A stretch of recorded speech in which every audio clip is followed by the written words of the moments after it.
머리는 시원하게 뚫어주고 가슴은 따뜻하게 데워주는 책 이야기 팟캐스트 책사이다. 안녕하세요. 팟캐스트 책사이다입니다. 책사이다는 참여연대에서 만드는 책 이야기 팟캐스트입니다. 저는 진행을 맡은 태호 박이고요. 이거 어색한데? 설명드릴게요. 오늘도 김느낌님과 황주부님 나와주셨습니다. 안녕하세요. 네, 안녕하세요. 네, 태호 박. 뭐죠? 개명. 개명을 했고요. 일단 제가 이직을 하게 됐어요. 축하드립니다. 그래서 바갈라딘이란 이름을 물론 써도 되지만 제가 지은 거니까 써도 되는데 뭐라고 하지 않을 텐데 네. 그래도 지나가는 과거를 부여잡고 있는 것은 모두에게 좋지 않다. 우리는 미래로 나아가야 한다. 이런 생각으로 바꿔봤고요. 왜 태호냐? 네. 제가 이직한 곳은 수평 호칭이에요. 그래서 영어로 말할 뭐 하여튼 닉네임이든 영어 이름이든 뭐 님자를 붙이지 않는군요. 직급으로 부르지 직급이 않는 없죠. 거죠. 이제 오케이. 그것에 대해 네네. 님을 붙이는 거죠. 네네. 뭐 2글자에서 4글자까지 된대요. 전에 김느끼님께서 힌트를 주셨잖아요. 예전에 지인이 이제 그런 어떤 그건 역시 수평하다고 하지만 어떤 백인 중심 문화에서 벗어나기가 쉽지 않다. 혹은 이제 미국 중심 문화에서. 네네. 그래서 지인분께서 옛날에 모하메드라고 했었다고. 맞아. 저도 생각해봤어요. 압둘 이런 게 굉장히 강력하다. 그렇지. 압둘 너무 딱 들어오잖아요. 네. 그렇지만 또 저는 괜찮은데 이제 그걸 다른 분들에게 전달해야 될 사람 이런 분들의 상황도 고려해서 지었는데 태호라고 지었어요. 왜 태호라고 지었냐면 네.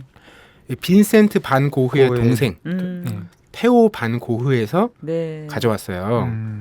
제가 또 이런 의미 부여를 엄청 하거든요. 왜 가져왔냐? 제가 이직하는 출판사에 이렇게 스테디셀러가 많은 출판사는 아니에요. 베스트셀러를 많이 냈던 출판사인데 그 출판사의 꾸준한 스테디셀러가 반 고흐 영혼의 편지예요. 저희도 이제 소개했었던 책. 네. 네. 그래서 그것과 연결해서 자 이제 함께하는 그 구성원 여러분들의 어떤 어려움, 하고자 하는 바 이상 이 모든 걸 이제 열심히 듣고 지지하겠다. 태호가 되겠다. 이런 맥락으로 출마하는 느낌인데요, 네. 거의. 태호로 지어서 제가 이 책사이다에서는 앞으로 태호 박으로 활동을 해보겠습니다. 네. 네, 설득력이 있나요? 굉장히 설득력이 있고 그 예전에 제가 그 반센트 빈고 영혼의 편지. 네. 그게 약간 안철수 영혼이 있는 승부와 이름이 비슷하다라고 얘기했던 기억이 나네요. 네.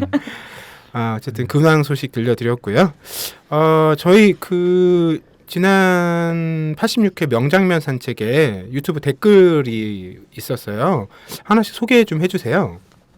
읽어볼게요. 네. 좋아하는 낱말 앞, 올, 다가온, 온 미래, 퓨처.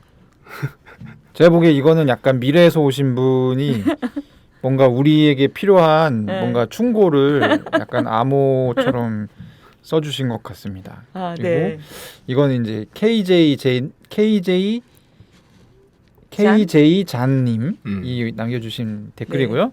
안태영님께서는 휴일 문제 전경련에서 절대 안 합니다라는 걸 남겨주셨는데 약간 저는 댓글 보면서 이게 평행우주가 약간 꼬인 것 같다 이런 느낌 좀 받았어요. 그래서 이게 처음에는 이 댓글이 여기 왜 달려있지 하는 생각을 했는데 하여튼 댓글 남겨주시는 건 항상 저희는 환영이고 감사하다는 말씀을 드리고 싶습니다. 저번에 근황 토크에서 당시 알라딘님께서 현태호님께서 올해 남은 휴일이 하나도 없다면서 그렇죠. 네네 굉장히 많은 분들이 거기에 격공하신 것 같아요.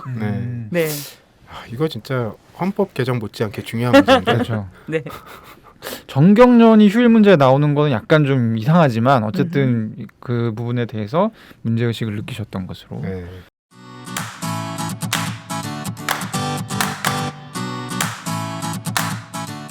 참여연대가 제작하는 책 이야기 팟캐스트 책사이다와 국내 유일의 아시아 전문 팟캐스트 아시아팟 매주 목요일에 번갈아 찾아갑니다. 정부 지원금 없이 회원의 회비로 운영되는 참여연대입니다. 청취자 여러분, 참여연대 회원이 되어주세요. 포털 사이트에서 참여연대를 검색하시거나 참여연대로 전화 주시면 됩니다. 전화번호 02-723-4251입니다. 황주부님 목소리로 참여연대 회원가입 광고 들으셨습니다. 포털 사이트에서 참여연대 검색하시거나 지금 듣고 계신 어플 PC 에피소드 소개 부분에 참여연대 회원가입 링크를 클릭하시면 회원가입하실 수 있습니다. 참여연대 뉴스레터 구독, 카카오톡 친구 맺기도 부탁드릴게요.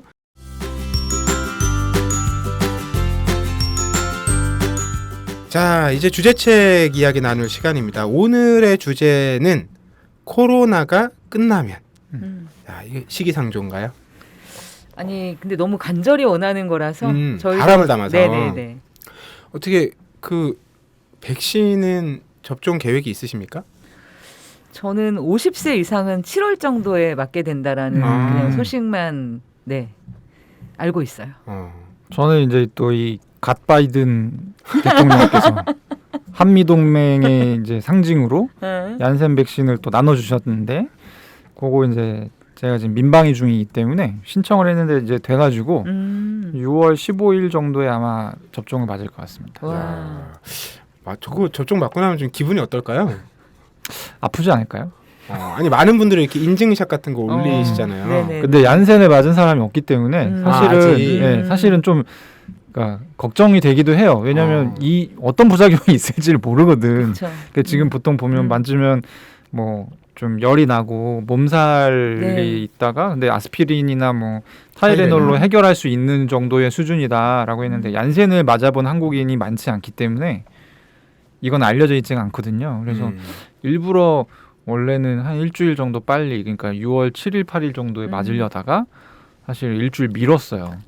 어떻게 남들 맞는 되는지를 거를 보고 가야겠다. 대응해야겠다.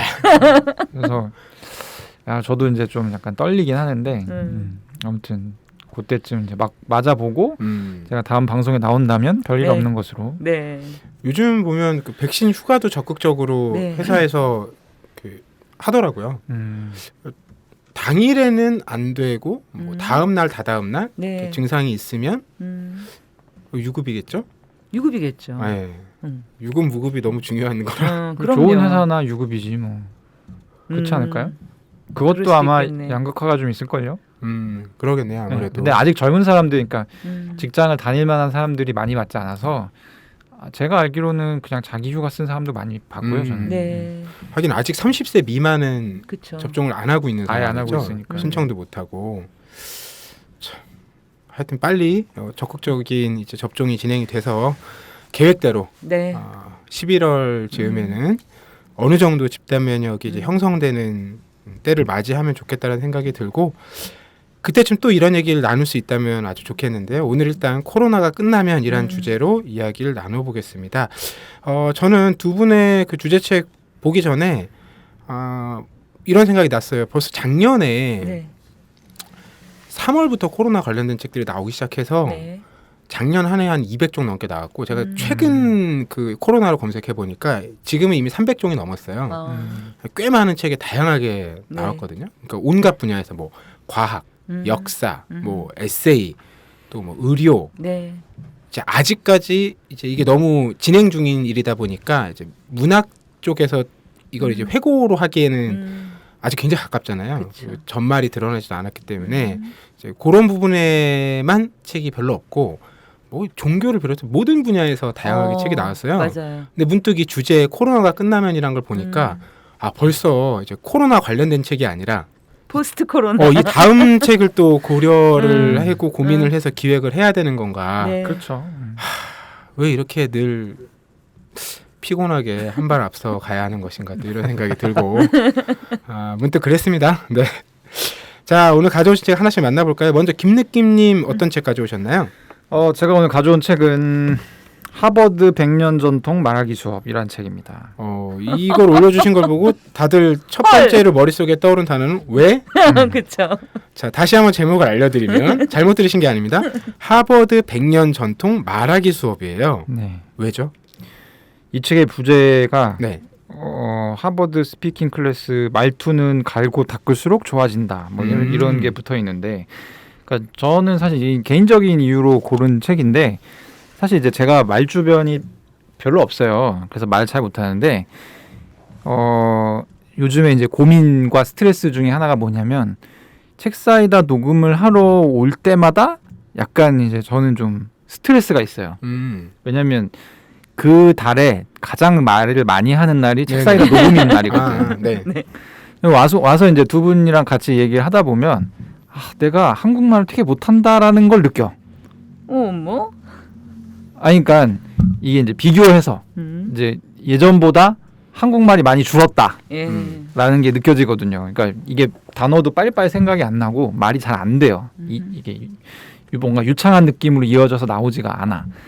그래서 코로나가 끝나면이라는 주제를 딱 들었을 때 나는 그러면 근데 이게 이제 말을 많이 안 해서 그렇게 된 거겠죠. 옛날에는 뭐 사적인 모임도 많이 하고 친구들이랑 네. 이런저런 얘기도 많이 했는데 코로나가 되면서 사실은 얘기를 할 만한 기회가 많이 줄었잖아요. 맞아요. 집에 보통 있고 뭐 이렇게 되니까. 그래서 코로나가 이제 다시 끝나고 뭔가 일상이 회복되면 아마도 모임이 굉장히 많아질 것이고 그렇게 되면 이제 말을 할 기회가 굉장히 많아지지 않을까. 근데 이제 그때 됐을 때 저뿐만 아니라 많은 분들이 느끼게 될 것 같아요. 내가 한국어 실력이 줄었구나. 그래서 그런 맥락에서. 그래서 어느 정도 지금 설득이 됐습니다. 네, 그래서 말을 하는 스킬을 알려주는 책을 찾기 시작했어요. 그러니까 사실 이걸 따로 제가 평소에 읽어볼 주제도 아니고 그렇죠. 뭐 한국말은 그냥 다 하니까 그래서 이제 찾아보기 시작했는데 찾다가 정말 이상한 약간 함량 미달의 책부터 되게 다양한 컨셉의 책들이 있었는데 요 책이 제가 보기에는 가장 좀 짜임새가 있고 실제로 좀 도움이 된다라는 생각이 들어서 이제 골랐습니다. 근데 설득력이 있는 게 이게 코로나 상황 접어들어서 사람을 직접 만나는 일이 진짜 급격하게 줄었잖아요. 그렇죠. 특히 뭐 공식적인 뭐 일정이나 이런 거야 진행이 되지만 뭐 친구를 가볍게 만난다든지 이런 건 이제 특별한 경우가 아니면 거의 서로 그렇죠. 안 하는 게 예의가 돼버려가지고 그런 일상의 대화 자체가 굉장히 많이 줄었잖아요. 그 말씀처럼 옛날에 왜 그런 말들이 있었잖아요. 이제 뭐 고시생들 네. 하루에 막 열 몇 시간 공부하고 이러니까 말을 사람들하고 안 하니까 이렇게 그 말을 잊지 않기 위해서 이렇게 가끔씩 통화하고 이런 이제 또 서로의 메이트가 있다고 이런 얘기들도 전 들었던 기억이 나는 걸 보니까 오늘 김리께님 가져오신 책이 제목만 들었을 때는 약간 갸웃했는데 네. 지금 이유를 설명을 들으니까 저는 꽤나 근거 있는 선택이라는 생각이 들었어요. 그리고 또 하나가 제가 이제 추측컨대 네. 이게 코로나에 가장 큰 타격을 많이 받은 데가 노래방이잖아요. 네. 한국 사람들이 노래 부르는 거 굉장히 좋아하고 그리고 노래들을 다 잘하거든요. 그것도 많이 줄어들었을 겁니다. 그러니까 노래 실력도 안 쓰면 성대가 근육이라서 맞아요. 네. 그러면 이제 자괴감에 빠지겠죠. 특히 이제 고음 낼 때 힘이 딱 바짝 쪼여줘야 되는데 안 돼. 이게 안 쓰다 보면 안 되죠. 안 쓰다 보면 안 되고. 제가 고음이 안 되는 이유가 노래방에 가서 갈고 닦지 않아서구나. 그리고 노래방 저희 그 사촌 형이 네. 고모님이 노래방 오래 하셨는데 노래방 하는 집 아들 딸내미들은 노래를 다 잘합니다. 기본적으로. 왜냐하면 항상 내 집처럼 사용할 수 있기 때문에. 자, 그러면 좀 내용으로 들어가 보죠. 네. 이 하버드 100년 전통 말하기 수업에서 알려주는 이 갈고 닦는 법, 뭐 어떤 그 팁들이 있을까요? 일단 마음에 드는 건 네. 제일 첫 장을 열자마자 체오프의 이제 금언이 나옵니다. 부드러운 말로 상대를 설득하지 못하는 사람은 거친 말로도 설득할 수 없다. 좋은 말이죠. 정말 수사학적으로 완벽한 문장이네. 근데 이제 이 문장에 이 책의 방향이 좀 들어 있어요. 그러니까 단순히 내 생각을 전하는 걸 가르쳐 주는 책이 아니라 그러니까 완결적인 커뮤니케이션을 잘하는 방법을 다루는 책이라는 거죠. 대화. 그래서 대화의 목적이 뭡니까? 설득이잖아요. 네. 근데 그냥 아무 말 대잔치의 목적은 내가 아무 말을 하는 거인 거죠. 그렇죠. 어떻게 더 치명적인 아무 말을 하느냐. 저 사람의 멘탈을 어떻게 스크래치를 내느냐 이런 거를 가르쳐주는 책이 아니라 그러니까 사람과의 관계를 좀 더 향상시킬 수 있는 대화를 가르쳐주는 책이다.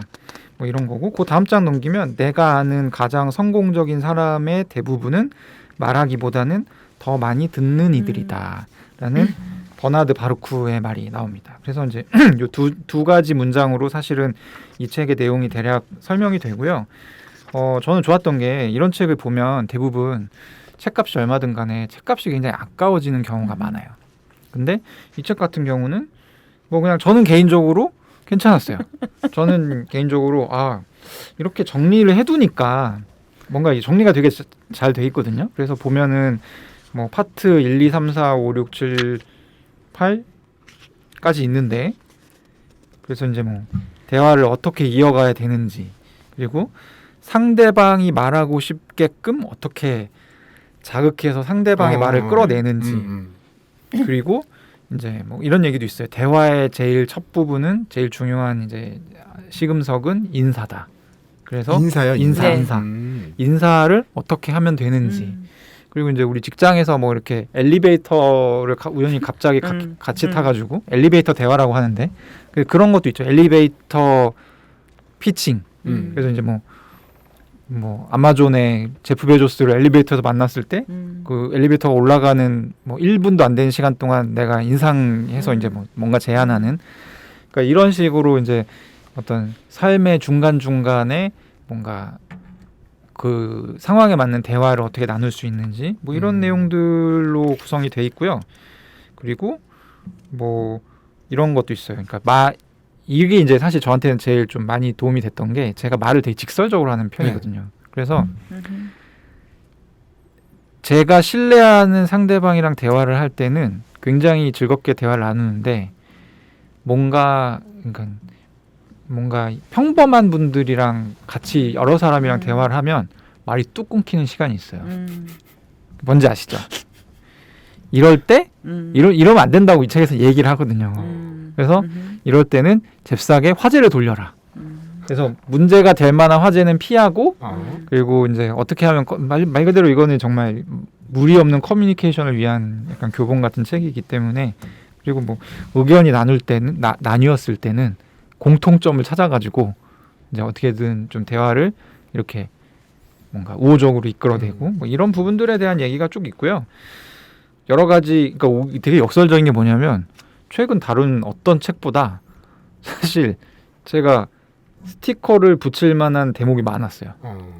저는 지금 설명을 듣다 보니까 아마 지금 요 얘기를 들으신 분들의 반응은 두 가지일 것이다. 어떤 반응일까요? 하나는 참 도움이 될 것 같고 나에게 필요한 책이다. 다른 하나는 역시 대화는 피곤하다. 신경 쓸 게 한두 개가 아니고 이걸 제대로 하려면 정말 너무 진이 빠진다. 아마 이게 지금 요 정도 설명만 듣고도 그런 느낌을 받는 분들이 저는 있을 거라는 생각이 들어요. 그만큼 이게 이제 쉬운 일이 아니잖아요. 네, 상대를 존중하고 상대 얘기를 듣는다는 게 이게 정말 말은 이렇게 쉬운데 너무 어려운 일 같다는 생각도 듭니다. 근데 아까는 황주부님이 본인은 이 책이 좀 별로였다. 말씀 좀 해보십시오. 제가 아시죠? 웬만한 책은 정말 다 좋아하는. 웬만한 책이 아니라 이런 그 자기계발 분야 책을 거의 안 보시잖아요. 아니 꼭 그렇진 않습니다. 그렇진 않고요. 자기 개발서를 제가 기획하게 됐었던 사람으로서 안 보는 건 아닌데 저는 사실 이 책에서 그 부제에 보면 뭐 비법이다 이런 부제가 있었는데 제가 그걸 읽는 순간 헉 여기에 어떤 비법이 있는가.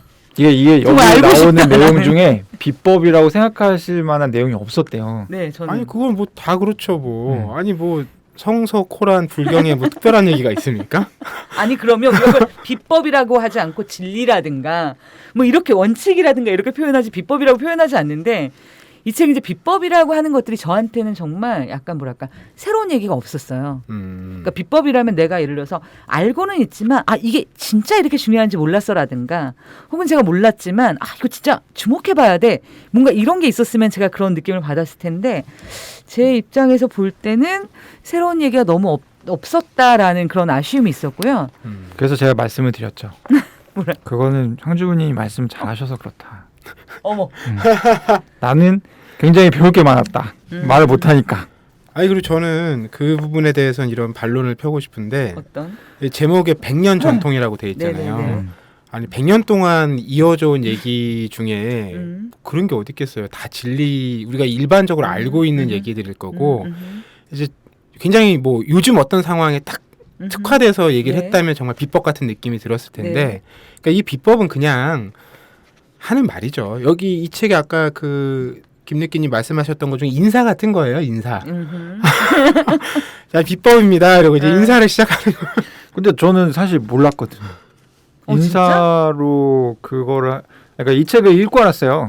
인사로 대화를 시작할 수 있구나. 대부분 그런 생각 안 하죠. 뭐 어떻게 알려줘요? 인사 어떻게 하라고? 그러니까 눈이 마주치면 네. 바로 인사를 하라고. 아, 그거 자체가 짧은 대화이기 때문에. 네. 근데 이제 사실 그게 대화라고 생각을 해본 적이 없고 대화라고 하면 보통 이제 그렇게 저만 그렇게 생각하나? 대화라고 하면 뭔가 이 사람과의 뭔가 주제가 있고. 그렇지. 그러니까 뭔가 커뮤니케이션이 있고 뭔가 화학 작용이 있고 이렇게 생각하죠. 보통은.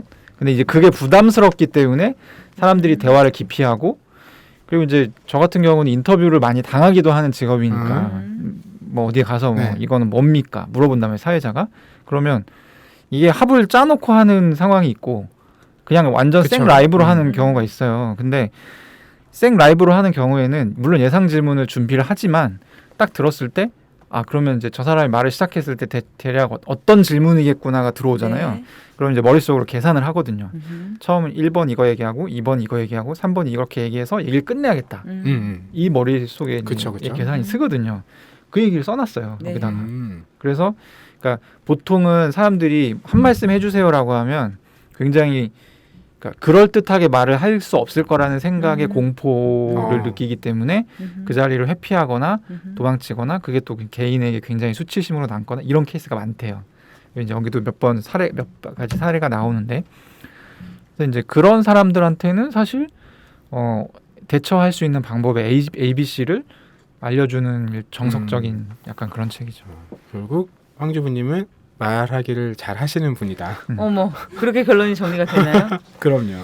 근데 저는 약간 이 책을 읽으면서 살짝 불편했던 부분이 바로 오히려 그 지점이었다는 생각이 들어요. 그러니까 뭐냐면 말하기라고 했을 때 우리가 뭐냐면 이제 약간 주로 이제 말하기에서 경청이라는 것도 테크닉으로서의 경청이 아니라 태도를 말하는 거잖아요. 이 사람과 진짜 본질적으로는 그렇죠. 그 커뮤니케이션을 하기 위해서는 네. 사실은 어떤 태도가 필요하다인데 이 책이 사실은 장별로 굉장히 짧게 넘어가는 부분들이 예를 들어서 동의할 수 없는 지점들이 탁탁 하나 걸리는 거예요. 예를 들어서 뭐냐면 그러니까 어떤 사전은 피해라가 딱 두 가지예요. 정치와 종교 얘기는 하지 마. 그런 얘기하면 어차피 망해.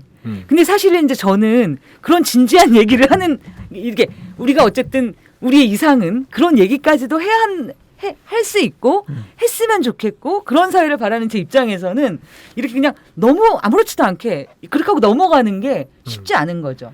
그리고 예를 들어서 의견을 바꾸고 싶은 사람은 아무도 없다. 이런 부분은 다가왔어요. 그랬을 때 예를 들어서 네가 정말 설득을 하려면 그러니까 이 사람을 설득할 때 우리는 막 장황하게 나의 옳음을 강조하잖아요. 근데 사실 모든 사람은 의견을 바꾸고 싶지 않기 때문에 그런 전략 자체가 필패라는 거예요. 오히려 뭐냐면 그러니까 내가 나의 옳음을 주장하는 게 아니라 설명하면서 그 사람과 나의 공통성을 계속 얘기하면 사람들은 이제 그 안에서 뭔가 듣고 싶은 여지가 생기고 이런 것에 대해서는 좀 동의할 수 있었지만 오히려 어떻게 보면 이거는 정말 말하면서 서로 진짜 소통을 한다기보다는 어떻게 보면 이제 내가 말하는 것 때문에 다른 사람과의 약간 그냥 이렇게 세련되게 그냥 불편하지 않게 인생을 살고 싶다라는 느낌 같은 그런 약간 느낌을 받았어요, 저는. 맞죠. 근데 많은 경우는 그게 안 돼가지고 그렇게 그 정도로는 무난하게 지낼 수 있는데 아예 관계 설정이 안 되는 경우가 실제로 많기 때문에 아마 이제 그러니까 말을 잘 하시는 편인 거고. 그렇지. 네, 그리고 아니, 결론이 이게 그 어떤 네. 그 대화에 대한 어떤 갈망의 방향 혹은 네. 깊이가 그것조차도 각기 되게 다른데 제가 감각하기에는 네.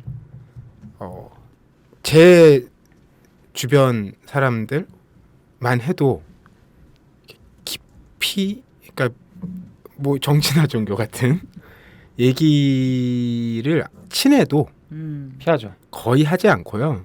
왜냐면 그건 너무나 이제 결과가 뻔하고 대체로 이제 대화가 아닌 자기 말을 하다가 제풀에 지치는 경우가 많기 때문에 이제 뭐라 그럴까? 그러니까 이제 어떤 온전한 의미의 소통이라는 게 꼭 이제 그런 걸 포괄하는 게 아니다라는 생각도 적지 않을 거예요.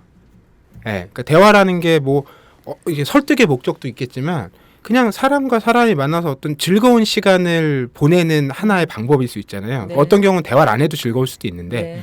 많은 경우는 이제 대화가 즐거움을 주니까 그러려면 이제 즐거운 대화를 해야 되는데 이제 그 주제로 넘어가면 즐거운 대화가 되게 힘들어요. 실제로 저는 100분 토론 같은 거 안 본 지가 오래됐는데 보면 너무 화가 나서 그리고 일단 보면 내가 이렇게 이것 때문에 이 정서가 흔들린다라는 게 너무 짜증나는 거예요. 이 말도 안 되는 얘기 때문에 내가 피곤한 게 저걸 내가 지금 듣고 있는 게 도대체 무슨 의미가 있나 의미가 하나도 없다는 생각이 많이 드는 거예요. 이런 정도의 어떤 그 느낌에 동의하시는 분이라면 아마 이 책 정도가 얘기하는 네. 그런 소통의 기술 이런 게 현실에서 굉장히 많은 도움이 될 거라고 이제 기대할 수도 있겠다는 생각이 들더라고요. 네. 그래서 저는 이게 읽으면서 거슬리는 게 굉장히 많았어요. 사실은. 왜냐하면 저도 황주부님과 비슷한 성향으로 이렇게 굉장히 깊은 소통 그리고 이제 정말 마음속에 있는 뭔가 이게 다 보여주는 소통을 즐기는 사람이기 네. 때문에 그렇기 때문에 이제 사실 고민이 든 거예요. 왜냐하면 네. 그렇게 얘기를 하니까 여기 뒤편에 보니까 이게 이런 문장이 있거든요. 대화의 마침표를 찍는 사람이 되지 마라. 보이드체로 써놨어. 마침표 찍는 사람이 나 마침표 찍는 사람이야 대부분. 이렇게 얘기를 하면 사람이 말이 없어져요. 네? 근데 이제 이렇게 말을 하는 것도 사실은 저 본인한테 카타르시스가 되죠. 기분이 좋고 어쨌든 내가 할 말 했다라는 생각이 드니까 좋은데 이제 나이가 드니까 약간 그냥 내가 아무 말 대잔치 하는 것보다는 뭔가 좀 쓸모 있는 말을 하고 싶다. 그러니까 말이라는 게 내가 네. 진리를 얘기한다면 그거는 그냥 진리를 뭔가 이 자리에 소환하기 위해서 하는 게 아니라 그거를 그 사람하고 나누기 위해서 하는 거잖아요. 그러니까 말하자면 설득이 목적인데 여기서 내가 마침표를 찍어버리면 그게 안 되잖아요. 그래서 사실은 이제 불특정 다수하고 이제 지금은 얘기하고 있지 않지만 코로나가 끝나게 되면 그런 상황이 많아질 텐데 네. 거기서는 마침표를 찍지 말아야겠다. 약간 이런. 그래서 나름대로 저는 괜찮았어요 이 책이. 근데 그런 어려움이 정말 있는 것 같아요. 제가 요즘 정말 자주 생각하는 건데 어떤 말을 하고 나면 늘 생각하는 건데 그러니까 뭐 그 말이 뭐가 잘못됐다 이런 맥락 정도가 아니고 이제 쓸모 있는 말이라고 말씀하셨잖아요. 그 쓸모 있는 말을 당연히 하고 싶죠 사람이라면. 근데 쓸모 있는 말이 별로 없는 거예요. 그렇지. 네, 나에게도 상대에게도. 그러면 말하는 것도 줄어들고 듣는 것도 줄어들게 되더라고요. 네. 맞아요. 네. 이게 편한 부분이 있는데 이제 아까 우리가 얘기한 온전한 소통 이런 걸 우리가 어쨌든 특히나 한국 사람은 대부분 그지 밑에 깔고 있잖아요. 네. 우리 멘탈리티에 아주 깊이 깔려 있는데 뭔가 그게 안 되는 게 이상한 거 아닌가, 뭔가 부족한 거 아닌가, 이걸 더 뭐 애써야 되는 거 아닌가 이런 생각도 또 쉽게 사라지지가 않더라고요. 그냥 뭐 입국 닫고 그냥 조용히 살자 이게 또 답만은 아닌 것 같고 이게 너무 어렵더라고요. 요즘에 가면 갈수록. 이 책에서 또 제가 인상 깊었던 게 이제 도움 받았던 게 네. 하나가 제가 듣기를 잘 못해요. 음. 듣기를 잘 못하는데 근데 이제 이 책에서 뭐라고 하냐면 사람이 누구나 자기가 관심 있는 것만 듣는다는 거예요. 남이 말을 할 때 저는 뭔가 100만큼 말을 했는데 그중에 내가 관심 있는 부분만 듣는다는 거예요. 네. 그 만약에 100을 말하고 이 사람이 뭐 A라는 방향으로 말을 했는데 나는 거꾸로 관심 있는 것만 듣다 보니까 이 사람이 말하지도 않은 방향으로 이 사람이 말했다고 그럴 수 있죠. 오해를 하고 네. 화를 내는 경우가 있다는 거지. 그렇죠. 근데 저는 이렇게까지 한 경우는 없는데 최근에 그런 경우를 당한 적이 있거든. 내가 말을 했는데 그 사람이 듣고 싶은 것만 들은 거죠. 그래서 이게 잘 듣는다라는 게 사실은 굉장히 이런 책에 빠지지 않고 등장하는 부분인데 굉장히 어렵고 실천하기가 그리고 상당히 좀 중요하고 그리고 이제 그러니까 이렇게 좁혀서 얘기해 주니까 대응이 되더라고요. 그러니까 사람은 누구나 자기가 관심 있는 것만 듣는다라고 하니까 그럼 이제 내 귀에 걸리는 거는 그게 내가 관심이 평소에 있는 주제인 거죠. 또 그 사람이 말하는 것 중에. 그래서 이제 비교해 보게 되더라고요. 이게 이건 내가 관심이 있는 주제. 그렇다고 하면 다른 거 뭐라고 얘기하는지 좀 봐야겠다. 그래서 읽고 나서 다른 대화를 뭐 몇 번 했었는데 약간 저는 도움이 됐어요. 이게 언제까지 갈지 모르겠지만. 그러니까 전 듣는 것도 잘 안 듣게 되더라고요. 그냥 네. 자연의 소리를 듣고. 그치. 나는 공감가. 이게. 근데 저는 약간 이제 그런 것 같아요. 우리가 이제 뭐 시간적 여유에 대한 얘기를 많이 하잖아요. 모든 게 요새는 우리한테 시간이 없어서 그래.로 귀결되잖아요. 네, 맞아요. 왜냐하면 사실은 우리가 업무를 할 때는 정말 귀 기울여 듣잖아요. 귀 기울여 듣지 않으면 안 돼. 그렇지 않나요? 아닌가? 아니 뭐 아니 업무를 할 때도 네. 그냥 사실 이게 습관이 발현이 되죠. 업무를 할 때 업무할 때 다 귀 기울여 들으면 아마 업무를 할 때 저 같은 경우는 업무를 할 때 업무를 너무 오랜만에 해봐서 그런가 봐요. 중요하게 들리는 부분은 제가 말하고 있는데 거기서 내가 쳐줘야 될 게 뭔가 이게 제일 첫 번째로 중요하게 들리는 거예요. 보통 걔가 나한테 와서 얘기하는 건 같이 뭘 하자는 거거든. 그럼 거기 나의 포션이 있어. 맞아요. 여기 옹은 집중이 돼 있지. 근데 딱 들었는데 별게 없어. 그러면 이제 기분 좋게 그럼 그렇게 하시죠. 이렇게 하면 맞아. 할 수가 있는데 이게 아니라 내가 생각한 것보다 뭐 터무니없는 걸 많이 시키려고 해. 그러면은 근데 이거는 뭐 누구랑 얘기가 되신 거죠?부터 시작해서 그치 이제 눌러야죠. 눌러야지. 이렇게 되는 거죠. 지금 황주우님 지금 전혀 공감이 안 가시는구나. 이게 직장인들은 이렇습니다. 어머, 전 지금 당황하고 있어요. 진정 그렇단 말인가 이러면서. 야 오늘 뭐 이거 제가 이게 실제로 그래서 오해를 했던 게 업무 관련 얘기였거든요. 그러니까 내가 뭘 쳐줘야 될 것인가를 계속 듣다 보니까 전체적인 맥락을 못 들은 거야. 내가 파악을 못한 거야. 네. 이런 경우가 있다니까요. 그래서 이게 잘 듣는다고 말하는 게 되게 그냥 보통 이렇게 뻔한 소리라고 하고 이제 그냥 무시하는데 이게 무시할 게 아니다 이런 생각이 들었어요. 맞아요. 그 사건을 겪고 나서.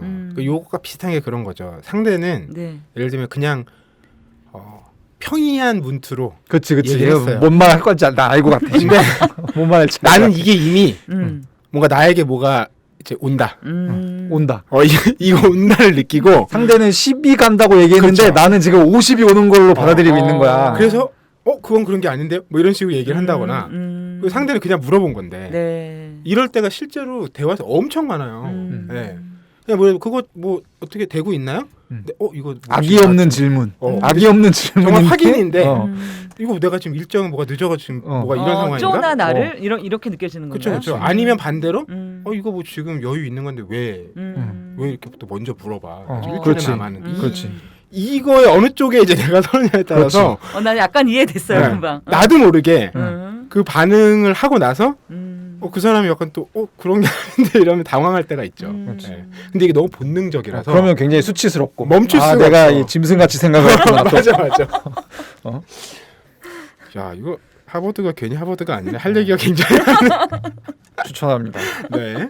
자, 김니끼님께서 오늘 코로나가 끝나면이란 주제에 대해서 하버드 100년 전통 말하기 수업 이 책을 가져와 주셔서 얘기 나눠봤고요.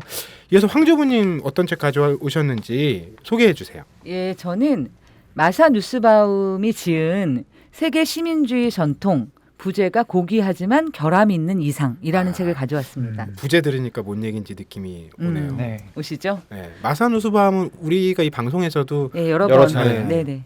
제가 또 직접 골라오기도 했었고요. 사실 제가 이 책을 고른 이유가 바로 눈앞에 앉아 계십니다. 저 때문에 골랐대요. 네. 그래요? 왜냐하면 저희가 이제 이 주제를 코로나가 끝나면이라고 했을 때 느낌님이 뭐라고 말씀하셨냐면 이제 그러면 세계 시민주의는 끝날 거야. 네. 이렇게 한마디로 딱 단언을 하셨어요.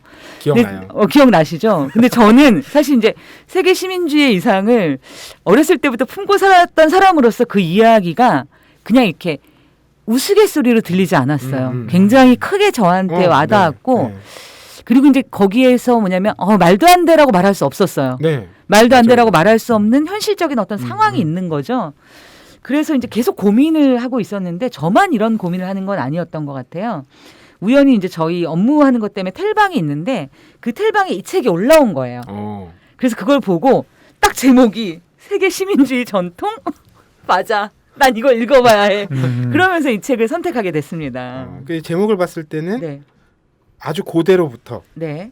이어져 온 그런 세계 시민주의 여러 뭐 이론이라든지 주장이라든지 이런 걸 그렇죠. 이제 네. 찾아봤더니 네. 부제에 있듯이 네. 굉장히 고귀한 뜻이었지만 네. 결함이 있어서 실현되지 못했다. 그렇죠. 이런 자체가 얘기인가요? 결함이 있는 이상이었다라는 이야기고요. 거기에 대해서 이제 앞에 건 어떻게 보면 그야말로 수업일 수 있고 어떻게 보면 주석일 수 있는 거잖아요. 이 사람이 이렇게 말했고 그쵸? 저 네. 사람은 저렇게 말했고 그랬을 때 이건 이렇게 봐야 하고 뭐 이런 게 있다. 이제 이런 얘기들이 사실 1장에서 5장 정도까지 쭉 그래서 이제 초기에 키케로 그다음에 이제 기억에 나는 인물이 아담 스미스 이래서 이제 그 시대마다 이 세계 시민주의 이상을 그 가지고 있었던 네, 이제 네. 철학자, 경제학자들을 소환하면서 사실 이제 그 하나하나의 그 전통이 어떻게 이어져 왔는가를 탐색하고요.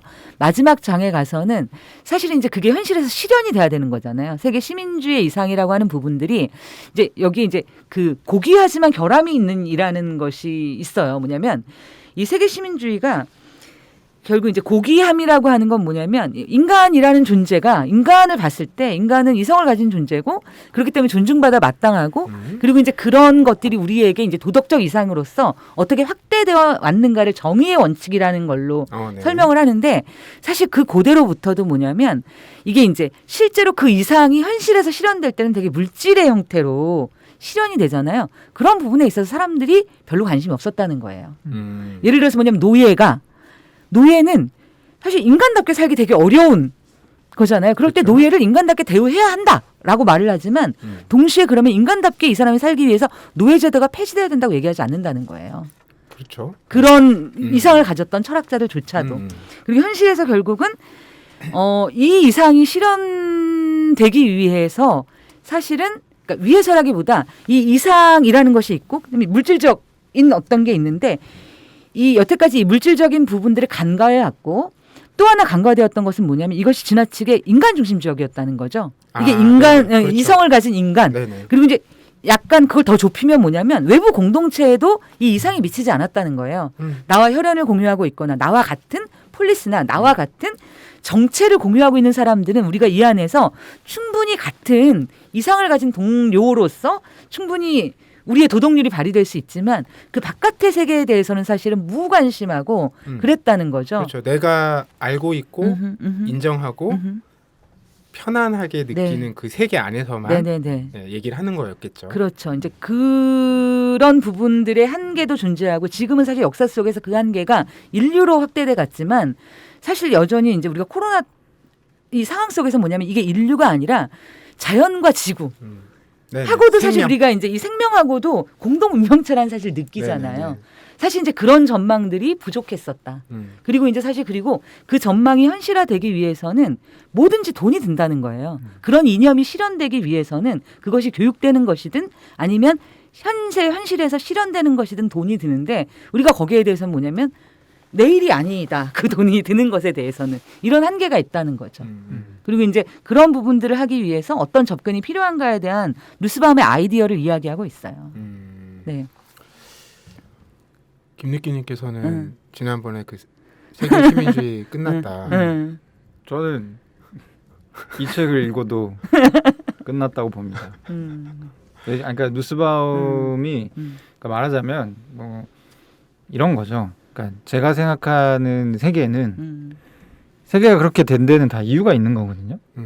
그러니까 세계 시민주의, 그러니까 사상이 먼저냐 아니면 현실이 먼저냐라고 했을 때 항상 모든 사상들은 현실을 바탕으로 변화하고 또 이제 없어졌다가 사라지기도 하고 새로 생기기도 한다고 저는 생각을 하는데, 그러니까 세계 시민주의 같은 경우는 최근에 뭐 근대의 산업혁명과 인간이라는 게 노동력의 단위로 이제 확고하게 자리 잡으면서 그리고 노동력이 모자라면서 인권이라는 이제 가치가 대두되기 시작했고 이런 이제 테크트리가 있잖아요. 네. 그런 이제 테크트리의 부산물인 것이죠, 사실. 그러니까 평등이나 인권이나 그걸 이제 확장시킨 세계 시민주의나 이런 것들이. 근데 이제 마사 누스바움의 지금 시도는 말하자면 본말을 전도시키는 거예요.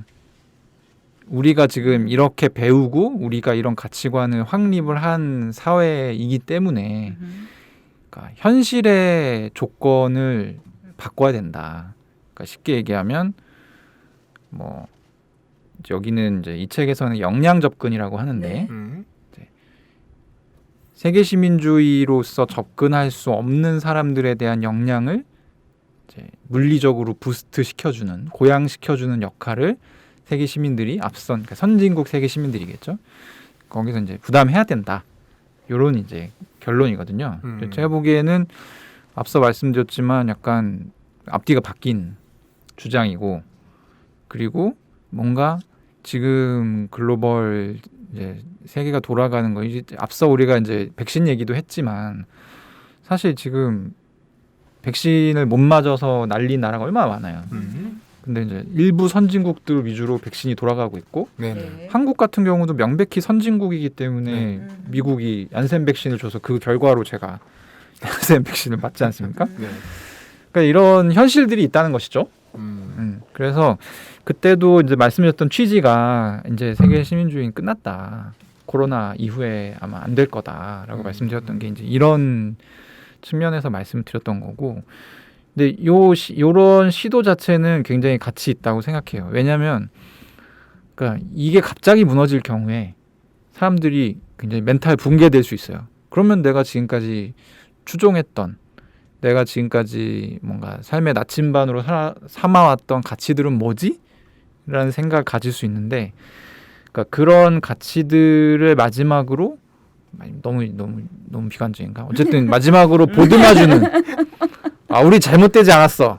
잘못되지 않았죠. 사실 실질적으로 그냥 시대가 패러다임이 변환되는 것일 뿐이지. 그런 아마 그러니까 일종의 위무하는 역할인 것 같다라는 느낌을 받았습니다. 역시 비관적이야. 근데 이제 뭐 모르죠. 앞으로 어떻게 될지 알 수 없고 가령 이제 근데 이게 만약에 코로나가 이제 우리 주제가 코로나가 끝나면인데 코로나가 정말 올해 안에 끝난다. 혹은 내년 안에 끝난다. 혹은 2024년에 끝난다. 그러면 다시 세계 시민주의로 돌아갈 수 있다고 저는 생각해요. 왜냐면 코로나가 이제 코로나의 위협이 완전히 끝난다면 근데 저희 이제 모두가 지금 과학자들과 이런 사람들이 예측하고 있기로는 이게 2년 단위로 새로운 어떤 변종 바이러스가 창궐하면서 사실 마스크를 벗게 되는 시점까지 상당히 오래 걸릴 수 있다는 얘기가 나오고 있기 때문에 이런 전망으로 봤을 때는 이 모양새를 과연 세계 시민주의라고 할 수 있을 것인가? 굉장한 도전인 거겠죠. 그러니까 뭐 김니께님께서 조금 전에 말씀해 주셨지만 지금과 같은 상황이 단기간에 좋아지지 않는다면 뭐 예를 들면 이런 얘기 나오잖아요. 뭐 내년쯤 되면 뭐 몇몇 국가들은 해외 여행이 가능할 것이다. 근데 그 해외 여행이 가능한 나라들은 조금 전에 언급하셨듯이 그렇죠. 대부분 선진국의 이런 방역이라든지 뭐 면역이 형성된 나라들일 거잖아요. 그러면 그 나라들끼리는 더 가까워지고 기타 나라와는 더 멀어지고 더 없는 세계처럼 여겨지고 사실 이럴 가능성도 배제할 수가 없기 때문에 이게 참 쉬운 일이 아니라는 생각이 드네요. 전 사실 제가 이 책을 고른 하나의 이유 중에 하나가 뭐냐면 이제 우리가 되게 이렇게 아이러니한 거예요. 그러니까 이 문제의 본질과 현상 속에서는 뭐냐면 너무 우리가 정말 연결되어 있구나라는 게 그냥 이상적이 아니라 현실로 느끼는 거예요. 예를 들어서 중국에서 무슨 문제가 있었으면 옛날에는 그런가 보다지만 지금은 그런 게 아니라 이게 저 멀리 떨어져 있는 미국에서 문제가 생겨도 유럽에서 문제가 생겨도 우리랑 이게 너무 가까운 현실인 거죠. 근데 그리고 이제 뭐냐면 자연도 그래요. 예전에는 자연은 보이지 않았단 말이에요, 나한테. 근데 숲이 없어질수록 바이러스가 계속 출현한대. 그래서 나는 숲을 파괴한 적도 없고 나 그 숲을 본 적도 없는데 인류의 이런 행동으로 인해서 결국은 우리가 마스크를 평생 못 벗을 수도 있대.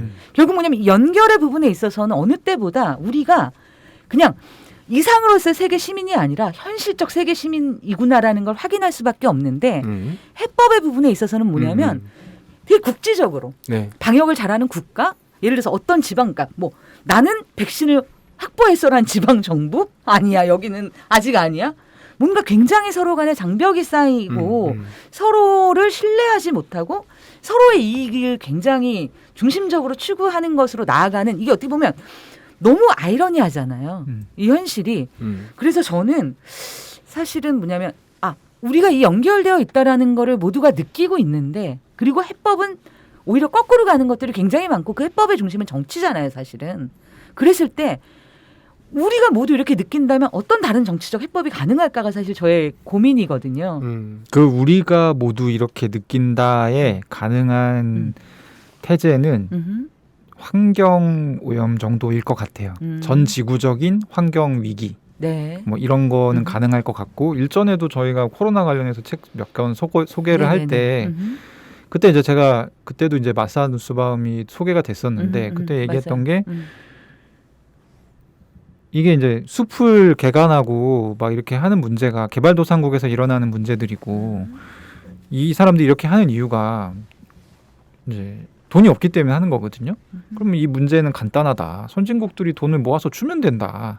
이게 지금 세계 시민주의 전통에서 마사누스바임이 얘기하고 있는 사실 그 내용이기도 해요. 근데 이 경우에는 세계 시민주의를 위해서 하는 게 아닌 거지.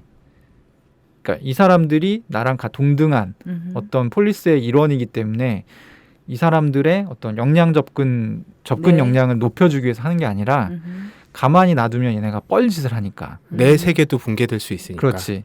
그래서 이제 돈을 이제 지원을 하자는 그런 이제 얘기고 결과적으로는 동일한 얘기지만 그것조차도 세계 시민주의의 전통 그리고 세계 시민주의를 강조하는 것과는 약간의 거리가 있다. 근데 조금 다른 게 저는 내 세계도 파괴될 수 있으니까가 아니라 사실은 뭐냐면 우리가 이제 어떤 사회들이 성장하는 걸 보잖아요. 네. 그러면 예를 들어서 거기에 돈을 그러니까 예를 들어서 뻘돈을 쏟아 붓는다고 그 세계가 바뀌지 않아요. 사실은 뭐냐면 이 세계 속에서 뭔가 축적이 돼야 되는 게 있는 거예요. 그게 민주적인 역량이든 자기 삶의 전망에 대한 역량이든이 축적되지 않으면 그렇게 쏟아부은 돈들은 정말 의미 없이 사실은 뭐 독재 정권을 유지하는데 네. 이제 이런 식의 이런 식으로 돌아가는 거잖아요. 결국 우리가 역량을 갖춘 시민으로서 서지 않으면 사실 이 문제는 되게 뭐라고 표현해야 될지 모르겠는데 그러니까 약간 제가 걱정되는 건 네. 이게 이런 거예요. 제가 걱정되지만 사실은 그냥 냉정하게 보면 앞으로 이렇게 진행될 거라고 생각하는 부분이 뭐냐면 백신 여력이 없는 나라와 있는 나라가 뭔가 바이러스 변종을 겪으면서 이게 두세 사이클만 돌아도 서로 같은 사람이라고 생각 안 하게 될 가능성이 높아요. 그러니까 왜냐하면 백신의 문제는 그러니까 네. 병균 덩어리인 거예요. 백신 여력이 없는 나라의 시민과 국민들은 그러니까 쟤네들은 가까이 하면 안 되는 약간 그런 2등 네. 2등 시민이나 2등 인간 심지어는 그렇게 그러니까 누가 얘기하지 않아도 자연스럽게 그렇게 인지될 가능성이 높고 그렇게 됐을 경우에는 지금 우리가 얘기하는 것과 대화의 양상이 상당히 많이 달라질 거라고 저는 생각해요. 근데 저는 거기에 빠져 있는 게 내가 누구인가라는 주체성이라고 생각해요. 정체성. 무슨 얘기냐면 우린 선진국이고 이 입장에서 쿨하게 보면 사실 이런 거 아니야라고 말할 수 있지만 예를 들어서 내가 만약에 뉴욕에 사는 한국인이에요. 그렇게 말 못해. 내가 뉴욕에서 예를 들어서 평생 살았을 수도 있고 뭐 하지만 아시아계라는 이유만으로 혐오의 대상이 되잖아요. 그 안에서 병분 네. 나는 여기서 쭉 살았는데도 불구하고 사실 뭐냐면 지금 우리가 얘기하는 건 그런 거예요. 그 사람이 뭔가 내 삶을 어떻게 바라보고 노력하고 이런 거랑 아무 상관없이 나라 사준 거야 그냥. 내가 어떤 나라에서 태어나고 네. 그런 것만으로 세상이 그렇게 규정되고 음. 그리고 이제 거기에는 나의 개인적 성취나 아무것도 다 필요 없어. 네. 그 정체성에는. 그것들에 대해서 우리가 그냥 어쩔 수 없다라고 쿨하게 뒤쪽으로 던질 수 있는 문제인가. 근데 이제 이 부분에서 네. 그냥 저의 솔직한 얘기를 하면 한국 같은 경우는 나라 사주가 그렇게 좋은 나라는 아니에요. 아니 잠깐만요. 약간 거기까지 가면 좀 멀고 제 하버드 100년 전통 말하기 수업의 교훈을 받아서 네네. 이걸 보면 바로 적용. 네, 이제 두 분의 공통점은 이제 현실은 강력하다는 거예요. 네. 그렇지. 그걸 배제할 수 없다는 거예요. 근데 이제 김립기님 말씀은 그게 사실 세계를 추동한다라는 거예요. 그래서 뭐 예를 들면 말씀처럼 조금 전에 뭐 그냥 여기서 태어났기 때문에 내가 운이라고 생각할 수 있는데 이 실제 현실은 그걸 뭐 이렇게 감사함 혹은 행운 그렇기 때문에 사실 모두에게 기회가 균등했다면 그렇게 나에게 주어지지 않았을 이 상황 이게 아니고 그냥 그건 이미 내가 이게 뭐 운이든 뭐든 여기서 선취된 현실 네. 이라고 거기서 이제 시작을 하는 세계를 말씀을 하시는 거고 근데 그럼에도 인간이라면 황지부님 말씀은 나라는 존재의 위치 이게 뭐 실존적인 주체성 아까 말씀하신 네. 이제 그걸 고민하고 돌아본다면 사실 그렇게 볼 수가 없다라고 말씀을 하시는 거잖아요. 네. 그 얘기인 것 같아요. 그러니까 여기서는 이제 사실 뭐 합치되는 부분은 사실 이렇게 단기적으로는 찾을 수가 없는데, 근데 이제 되게 안타까운 건 이제 가깝든 멀든 이제 숱한 역사에서 이제 김니끼님께서 지적하신 혹은 인정한 현실론이 정말 강력하게 영향을 미쳤기 때문에 이제 우리가 이후 몇 년 내에 마주할 현실이 굉장히 암담한 것이고 그럼에도 또 황주부님 말씀을 해보면 우리가 한 걸음씩 그걸 딛고 진전해온 거잖아요. 그러니까 이렇게 더 격화된 아주 극심한 상황 속에서 나은 가능성으로 한 걸음 내디딜 무언가 찾아볼 수도 있는 거죠. 그 기로라는 거는 분명한 것 같아요. 거기까지. 저는 이제 누구의 손을 들지 못하겠고 저는 한 가지만 더 추가로 말씀드리면 제가 뭐 곡해한 건 아니죠. 네. 네. 그러니까 현실적인 부분을 네. 하나 더 추가드리고 싶은 부분이 뭐냐면 기존에는 그러니까 어떤 세계 시민이라는 게 작동했던 게 뭐냐면 세계인이 역할이 있었어요. 다.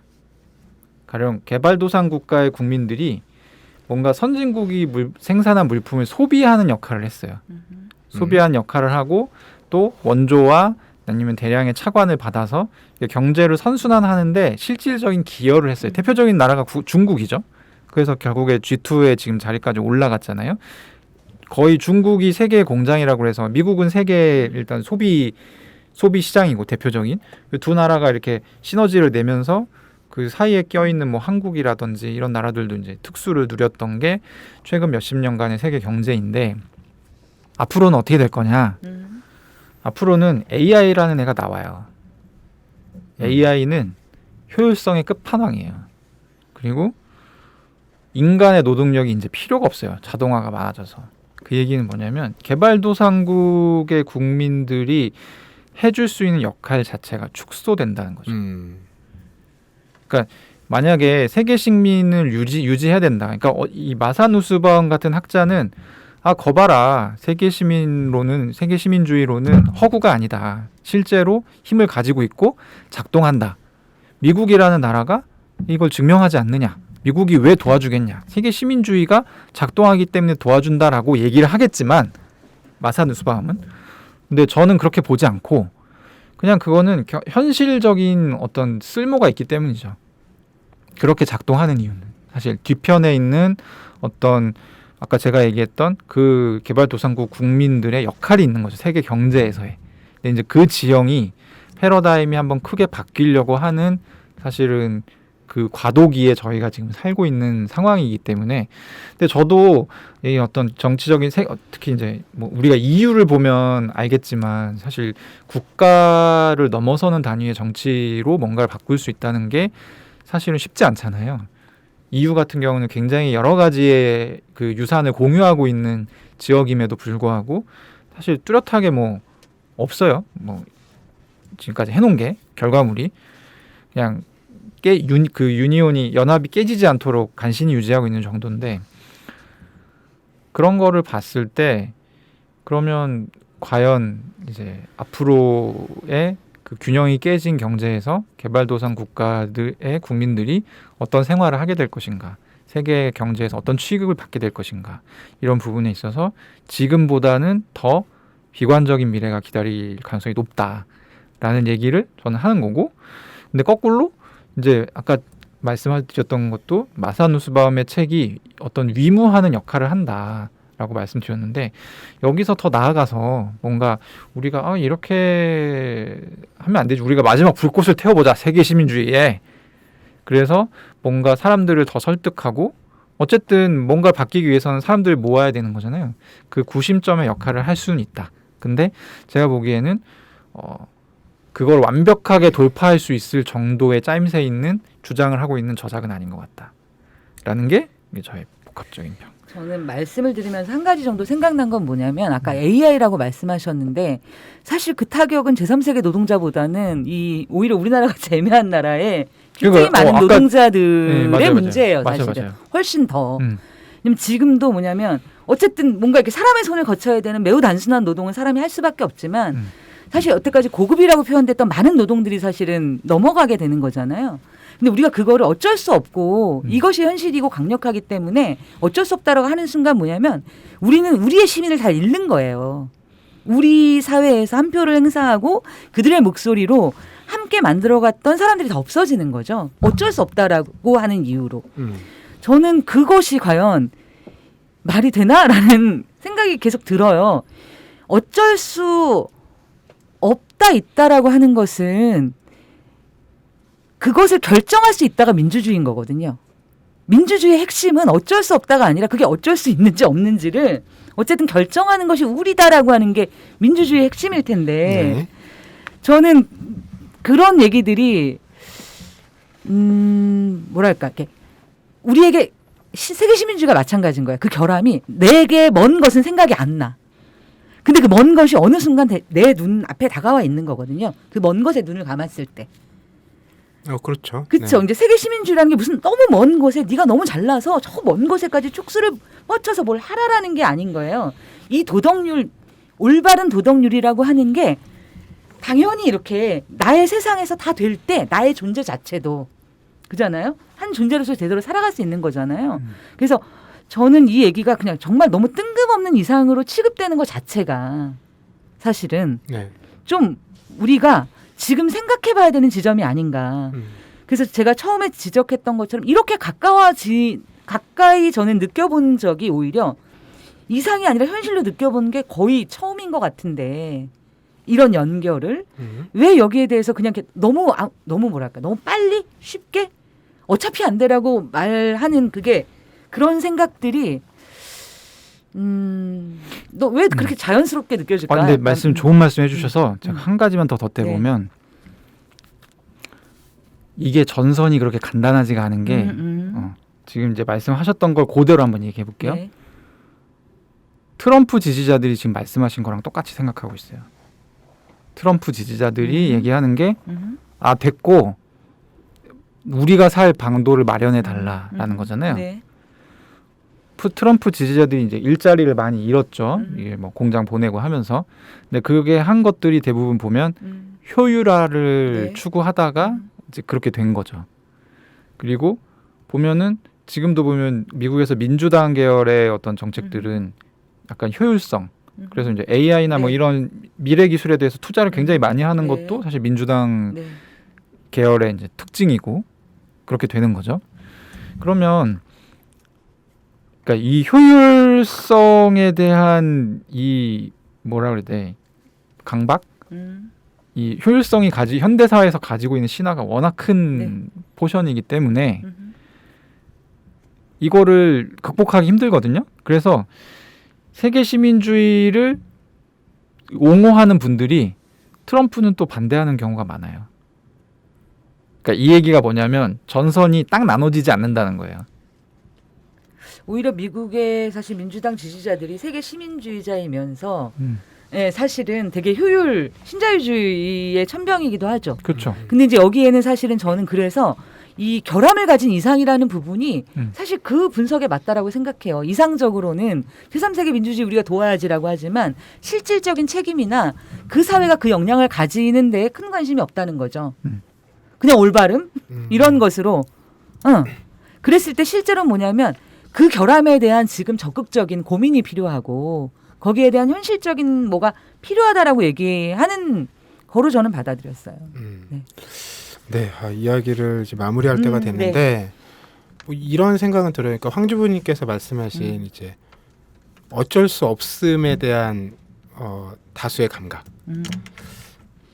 이게 이건 역시 이제 그런 판단을 이제 누군가 내리는 다수가 있을 거잖아요. 네. 제가 볼 땐 다수라고 네네 생각하는데 맞아요. 이 판단 역시 그들로서는 살기 위해서. 그 판단을 내린 사람으로서는 그게 뭐 그걸 민주적이라고 하든 실존적이라고 하든 이제 우리가 있는 그대로 존중한다면 어떤 계몽주의적인 시각에서 벗어난다면 네. 그리고 그 다수가 그런 선택을 실제로 내린다면 그 다음이 참 쉽지가 않은 것 같다는 생각이 계속 들어요. 예, 그게 참 어려운 문제라는 생각이 듭니다. 예. 뭐 그럼에도 이 말 근데 되게 인상 깊네요. 고귀하지만 결함이 있는 이상. 네, 세계 시민주의에 대한 고민들 우리가 좀 더 이어가봤으면 좋겠다는 생각이 들고 뭐 어떤 결론을 내릴 수 있는 얘기는 아니었지만 코로나가 끝나면 이게 아직 오지 않은 상황이기도 하고요. 저희가 실제로 이게 어느 정도 안정화 혹은 또 이후에 추세가 변해가는 과정 속에서 이 얘기들을 계속 이렇게 돌이켜 볼 수밖에 없을 것 같다는 생각이 들어요. 다른 주제를 할 때도. 네. 그래서 오늘 나눈 얘기를 좀 잊지 않고 잘 기억해 뒀다가 다시 꺼내서 또 논의를 해보면 좋겠다는 생각이 들거든요. 함께 해주시는 청취자분들께서도 잘 좀 담아주시기를 부탁드리고 저희가 또 다른 시간에 그런 이야기를 나눠보도록 마련을 해보겠습니다. 놀때 홍대 참여연대 우리가 할 수 있는 것들 지금 뭐하네 놀때 홍대 참여연대 아직도 회원가입하지 않고 뭐하네 놀때 홍대 참여연대 우리가 할 수 있는 것들 지금 뭐하네 놀때 홍대 참여연대 아직도 회원가입하지 않고 뭐하네 바로 너 바로 너 바로 너 바로 너 당신이 우리의 든든한 배후 0% 우리가 받는 정부 지원 0% 시위꾼 아냐 시민의 파수꾼 유엔이 인정하는 시민단체 파트너 행동하는 시민과 함께하는 권력 감시기구 참여연대 놀땐 홍대 참여연대 우리가 할 수 있는 것들 지금 뭐하네 놀땐 홍대 참여연대 아직도 회원가입하지 않고 뭐하네 놀땐 홍대 참여연대 우리가 할 수 있는 것들 지금 뭐하네 놀땐 홍대 참여연대 아직도 회원가입하지 않고 뭐하네. 저 오늘 책사이다 87회 코로나가 끝나면이란 주제로 이야기 나눠봤고요. 함께해 주신 여러분 고맙습니다. 네, 감사합니다. 감사합니다.